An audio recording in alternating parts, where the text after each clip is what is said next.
Now you must understand, allowing yourself to focus on the negative or your imperfections, that's a pure sign of mental weakness. Reason being, it totally screws up your self-confidence. And we know self-confidence is the #1 variable for all human performance. Okay, and so what you got to understand is you got to train your brain. You got to wire those neurons to think in a way that's abnormal, that focuses on the good in the world, the positive things you're doing, so that you can grow your self-confidence.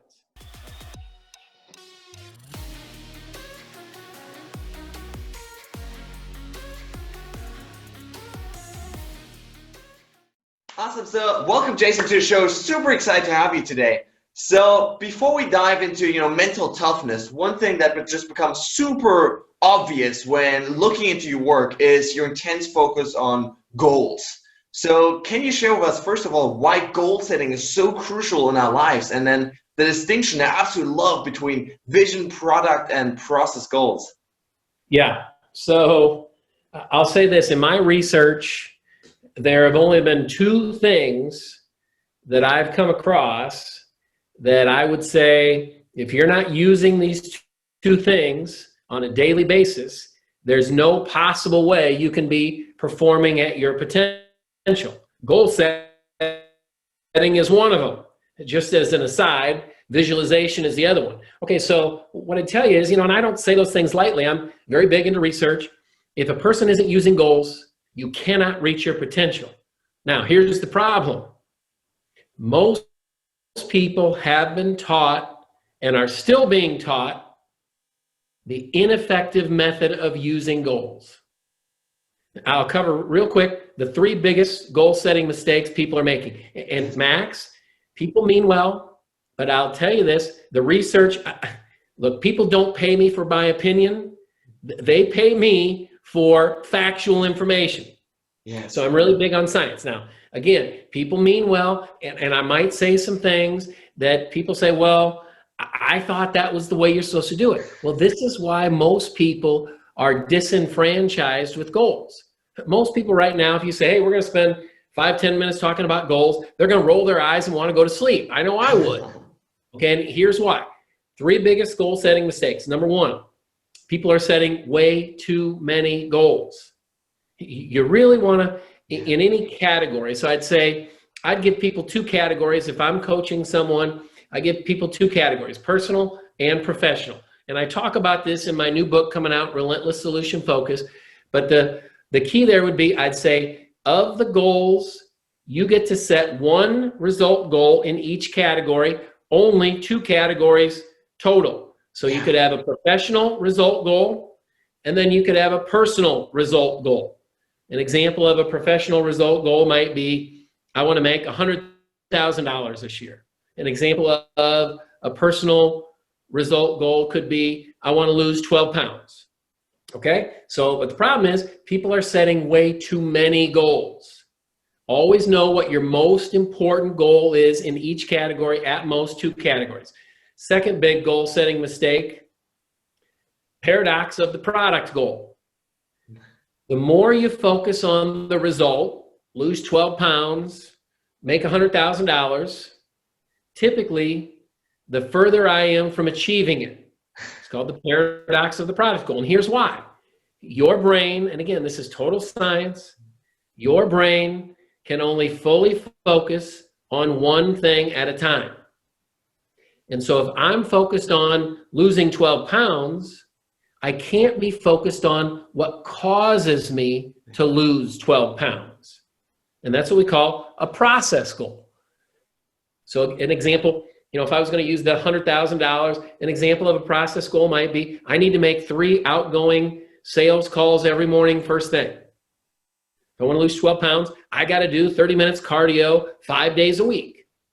That's where I should focus my mind on the process. And if what we find is, if people will really focus in on process, results take care of themselves. Third mistake, people set goals way too high. And again, this is probably the most common goal setting mistake. You hear it all the time. Stretch goals, set it high, hope to get close.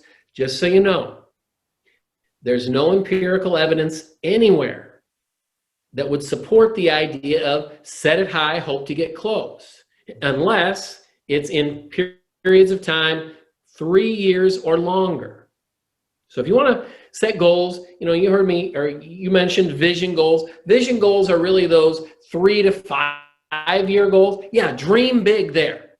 But if it's a 12-month goal, which is where most people are, 12 months or shorter, make sure that you set the goal what I call realistically high. And most industries, I won't say every industry, most people, this is just kind of a general rule. I look to see improvement, 10 to 20% growth result-wise year over year. So let's say I made 100,000 this year, really if I wanted to set a realistically high goal for next year, I'd set it somewhere between 110 and 120,000. And I think if I follow those, avoid those mistakes, that's when goals really take off and become one of those things that a person absolutely must be using every day. Yeah, and I love this so much. So the third aspect of not setting goals too high, does this go back really to the self-image then and the thermostat metaphor that you used, I absolutely love? Absolutely. And so here, how common is this? So if I follow the set it high, hope to get close, and let's say, I made $100,000 next year, and I'm using the set it high, hope to get close. So I set my goal this year, 2021, I'm going to do 200,000. All right, now, if I'm doing $100,000 a year, I'm roughly making $8,500 a month. If I'm going to do 200,000, I got to double that. All right, so here's what happens. I set the goal at 200,000. I'm used to making about $8,500 a month. My first month of the year, I come out and I do great. I make $12,500. That's a 50% jump. Okay, but I'm still 50% short of that really high goal. All right, now, second month, I have another great month, 13,000. I should be feeling really good about myself, but instead, I can't help but think I'm still so short on that 200,000 pace I need to be on. And it's getting worse and worse because now I got 10 months and I got to make up the difference on the first two. Third month, I have another really good month, 12,000. Problem is, I lose self-confidence, self-defense mechanism. Because it's so painful, I stop thinking about that $200,000 goal altogether. And then by month 3, I don't even have a goal that I'm thinking about anymore. Now, how common is that? You get 3 months into the year, and most people, they're not even focused on their goals anymore. That's why set it high, hope to get close is so detrimental. It really messes up your self-image or your self-confidence.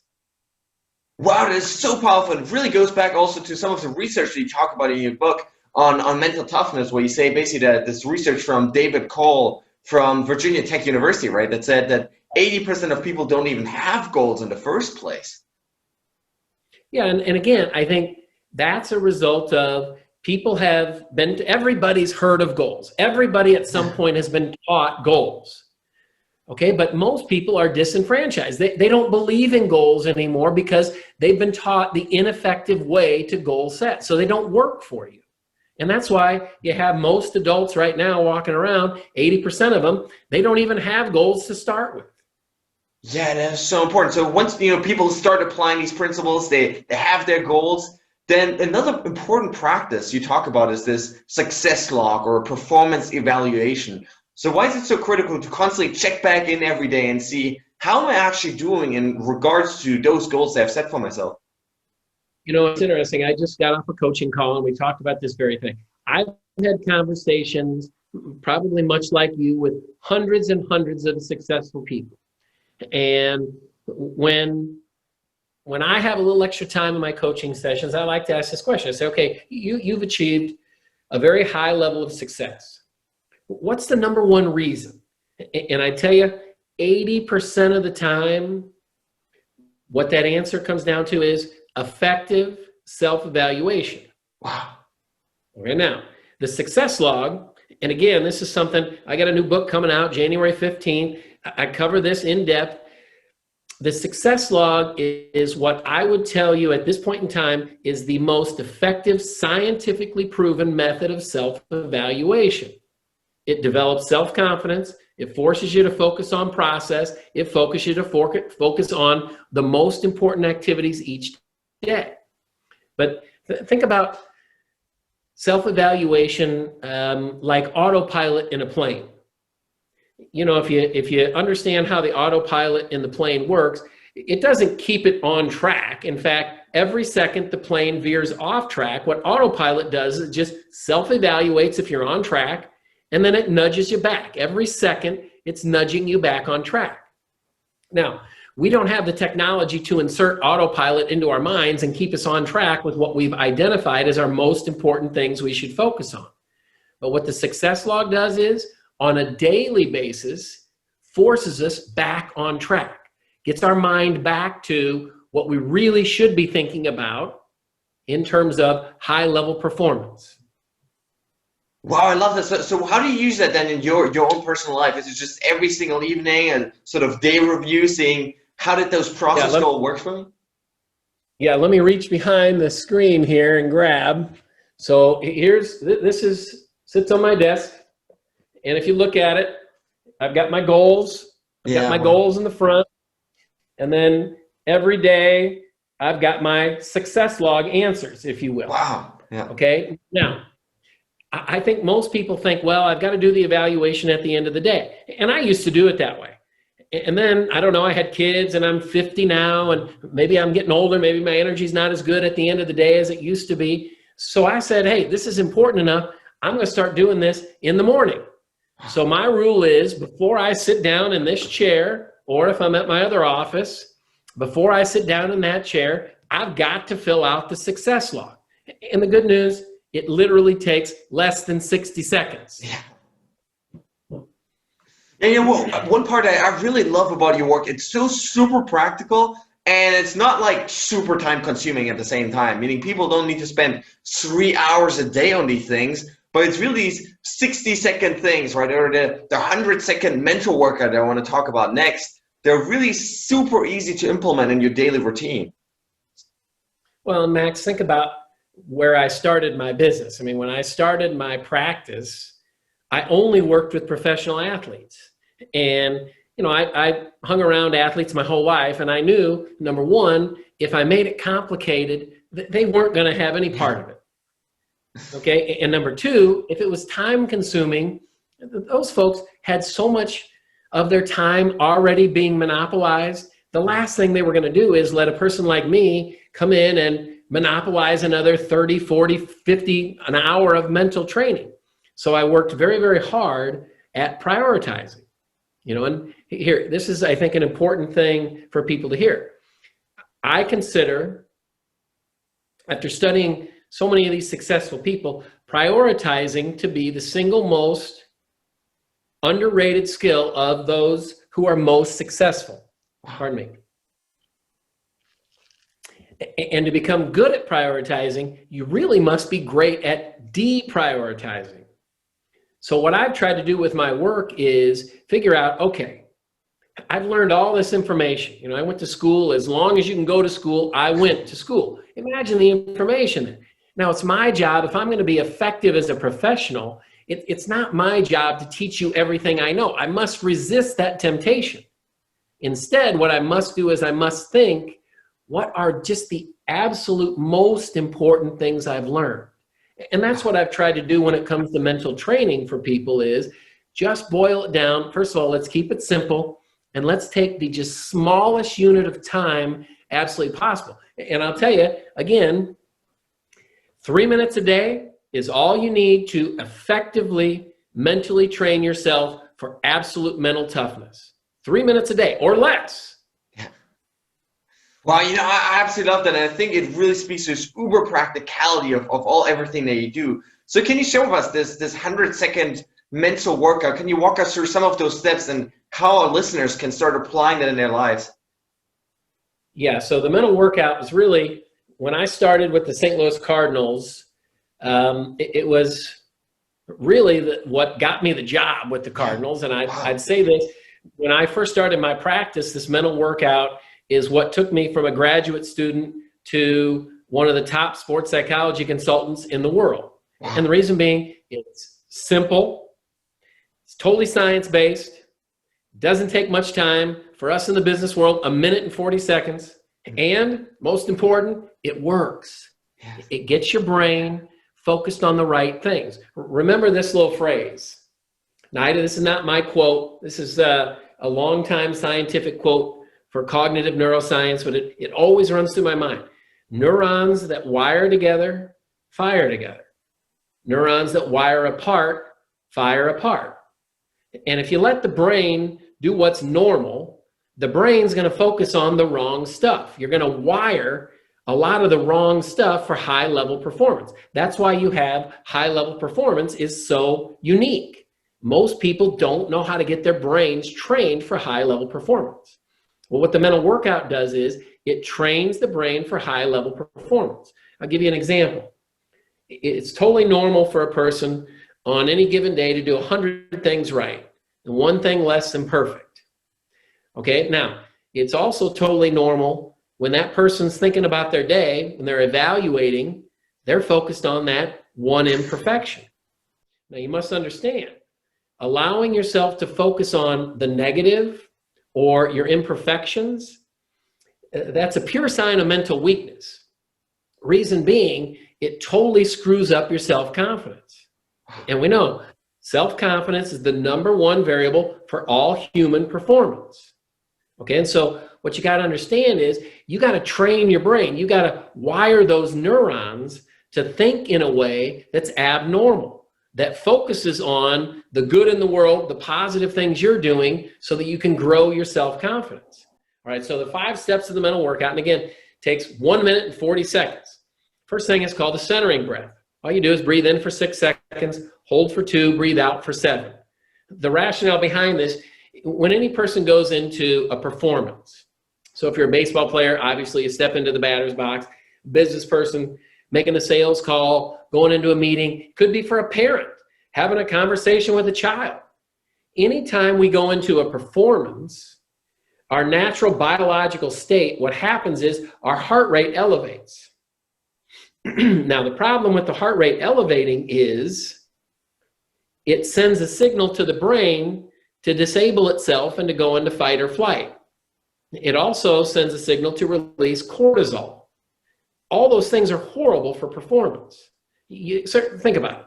You definitely don't want to go into a performance with an inability for detailed thinking. It doesn't matter if you're a golfer, baseball player, plumber, psychologist, coach, financial advisor. You need to be able to have the detailed thinking. Now, the good thing about the centering breath is you get air into your diaphragm. By doing so, you control the heart rate. Control the heart, you better control the mind. All right, so that's step 1, centering breath. Second step is something called an identity statement. Identity statement is really just a personal mantra that forces you proactively, it kind of sets the foundation. Instead of having all these negative thoughts that we typically do, again, 100 things right, one thing less than perfect, and we focus on the one imperfection and completely overlook the good stuff, we're going to start training ourselves. Look, it's okay to be critical of yourself, but first, always start with the positive.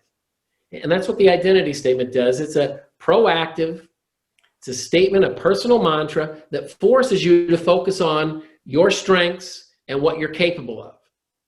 All right, third step is something called a personal highlight reel. Personal highlight reel is visualization, 60 seconds worth of visualization. Now, I have a number of different, I've written now, this book coming out is my 5th book coming out. There's a number of different versions of what I have people do in the personal highlight reel. My favorite version is the first 30 seconds.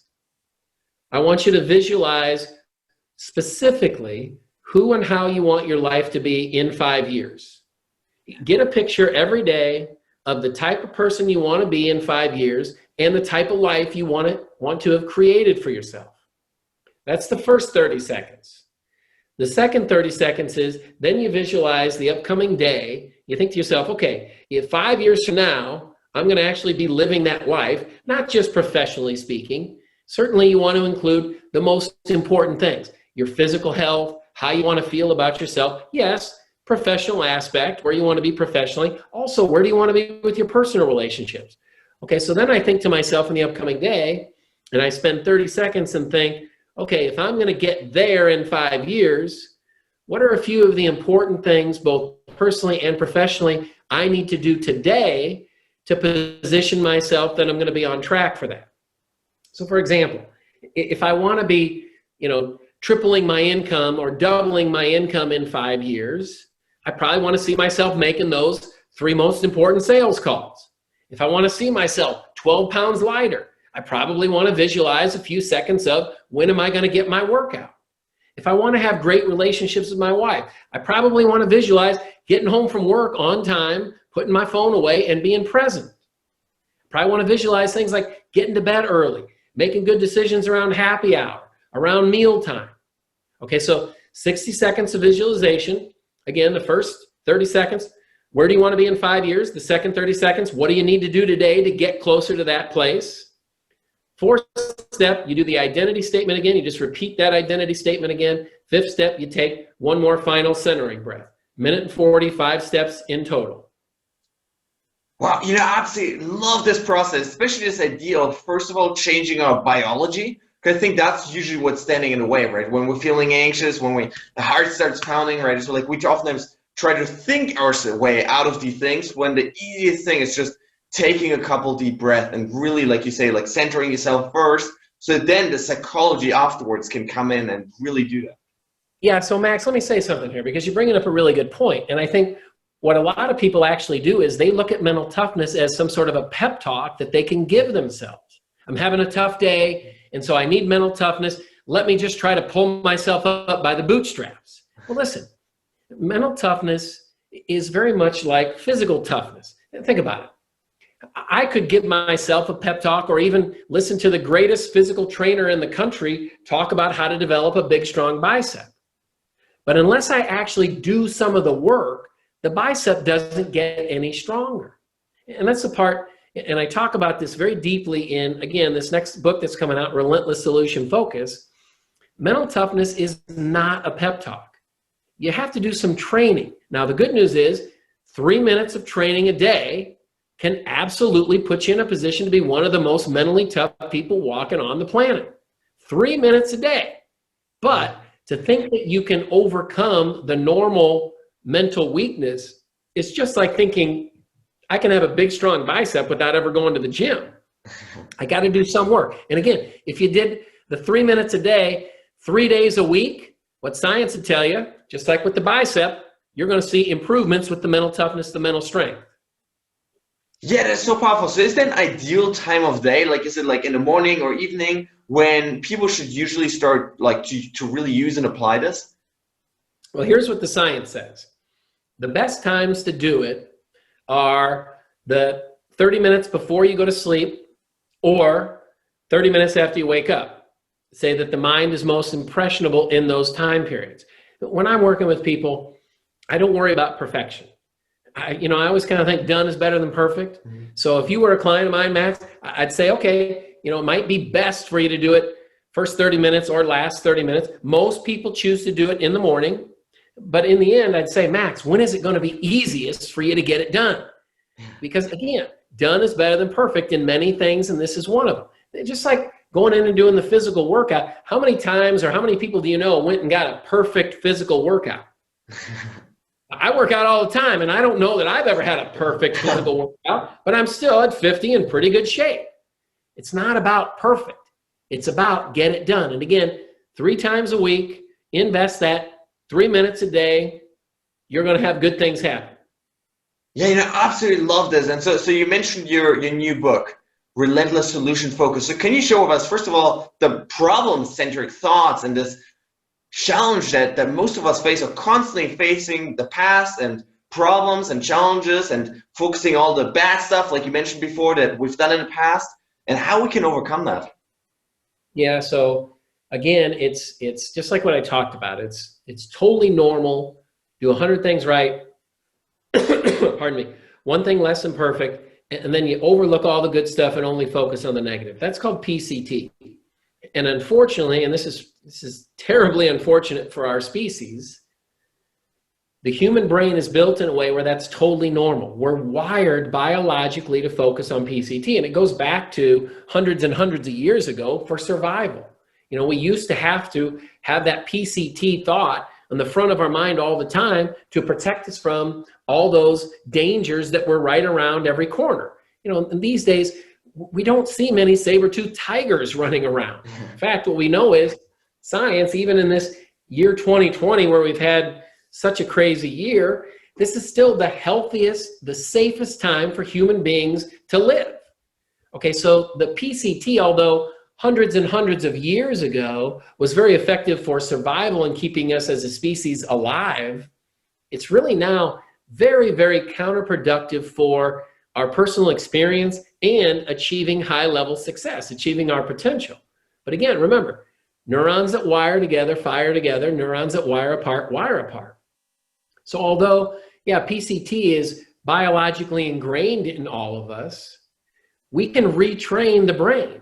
And that's exactly what the book RSF, Relentless Solution Focus, is all about, is just very specifically getting people to understand, okay, look, biologically, yes, the brain is built this way.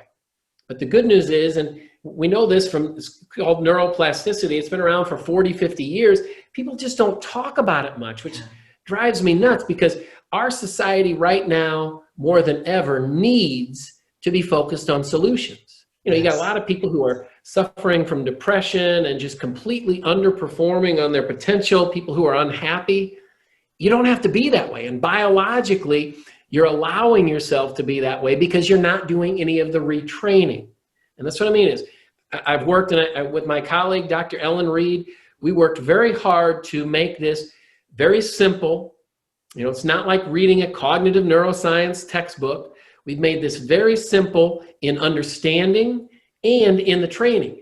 3 minutes a day, max, as little as 3 days a week, scientifically proven, guaranteed you can retrain PCT away and start to retrain relentless solution focus in. And what I tell you is relentless solution focus is the mind's ability to focus on solutions, especially in the face of adversity. It's the same definition I have for mental toughness. In essence, this is what mental toughness is, and everyone can learn it. Every person can learn it 3 minutes a day, less than 3 minutes a day, 3 times a week. You know, I absolutely love this fact that we can overcome these natural human tendencies to look at a negative, to look at what's wrong, and instead learn better ways of actually handling our brain and therefore performing better in our lives. So before we wrap this up, where can listeners connect with you online? So I think the easiest place, I've got a website, jasonselk.com. And again, I would encourage everyone, I think right now, especially this book, Relentless Solution Focus, that comes out in January. And you could go to Amazon, you can go all of the booksellers. Right now, I think they're taking pre-orders. I think they started about a month ago. The book will be out in bookstores first week of January. But I would encourage people, I know, you know, not to pat myself on the back, but this book is an important book. This is a book that people right now need to read. So I would just encourage people, go to the bookseller, pre-order the book, read a few pages, read 1 page a day, but work through the book. Get all the way through it, because the training aspect isn't really until the very end of the book. But I don't care how fast, how slow you do it. This is a book I will guarantee you will appreciate the fact that you've read it. And if you put energy into doing the training, you and everyone in your life will see a difference. You will be significantly happier, healthier, more successful. People with this RSF mindset, Max, proven to live 14 years, up to 14 years longer.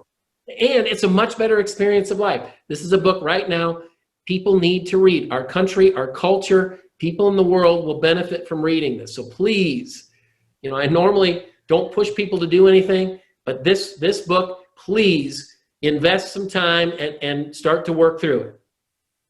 Yeah, absolutely love it. I think this interview has already shown people how much great stuff there really is, how important really it is to focus on the solutions and train our brains. So Jason, thank you so much for coming on the show. Thanks, Max. And I'll say this too, it works at the highest level. Remember, I got hired by the Cardinals in 2006, St. Louis Cardinals baseball team. They hadn't won a World Series in 24 years. This was really the number one thing I brought to the team. We won a World Series in 2006, my first year. And then again, my last year, 2011, we won a second World Series. So not only does this work, just for the average person walking the street, which it will absolutely benefit that person, but it also works at the highest level of competition and performance. Thanks, Max, for having me. I appreciate it. All the best to everybody out there listening. Thank you so much. I really appreciate it. Yeah. All right, guys, that's it for today. I really hope you enjoyed this episode. I hope you gained some valuable ideas, tips, tools, tricks, mindsets, belief systems that will hopefully inspire you to take your life to the next level. At the end of the day, guys, it's all about application. The only thing that's going to set you apart tomorrow from where you are today is how much action you take with those ideas that you gained. And so I really want to challenge you at this point to, not just listen to this passively, to not just consume this, passively, just think about other things, but to really take those lessons, take those ideas that you just gained and start applying them to your lives, to really start taking action and sprinting towards those goals and those dreams that you have in your life. Now, guys, at this point, I want to ask you for a huge favor. If you enjoyed this episode, please consider heading over to iTunes and leaving a review, as that helps me really grow the show and reach more people, impact even more people around the world. If you have a family member, friend, a loved one maybe, that you think could benefit from this content, please consider, sharing it with them, forwarding to them, as that helps us really build a community of like-minded people that are all about maxing out their lives. Now, guys, with that being said, thanks so much for tuning in today. I really, really appreciate it. Stay strong and see you tomorrow.